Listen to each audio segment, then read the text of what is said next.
நாம் நம் குலதெய்வத்தினை கண்டிப்பாக கும்பிட்டு ஆக வேண்டும்.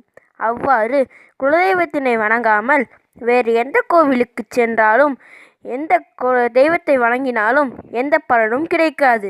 எனவே நாம் குலதெய்வ கோவிலுக்கு அவரவர் வசதிக்கு ஏற்ப 3 மாதத்திற்கு ஒரு முறை அல்லது 6 மாதத்திற்கு ஒரு முறை அல்லது வருடத்திற்கு ஒரு முறையாவது நாம் நம் குலதெய்வத்தை சென்று வழிபட வேண்டும். குடும்பம் என்பது நம் ஒருவரை மட்டும் குறிப்பதல்ல, நம்மை சுற்றி இருக்கக்கூடிய சொந்த பந்தங்களையும் சேர்த்துதான் சொல்கிறோம். இதை ஒரு பாத்திரம் என்று வைத்துக் கொள்ளலாம். அது ஓட்டை பாத்திரமாக இருந்தால் அதில் எவ்வளவுதான் தண்ணீர் பிடித்தாலும் நிற்காதல்லவா? அதுபோலதான் நம் உறவுகளுக்குள்ளே எந்த விரிசலும் வராமல் குடும்பம் சிறப்பாக இருக்க வேண்டுமானால் நாம் குலதெய்வத்தை கண்டிப்பாக வணங்க வேண்டும் என நம் மகா பெரியவர் நமக்கு சொல்லி சென்றிருக்கிறார்.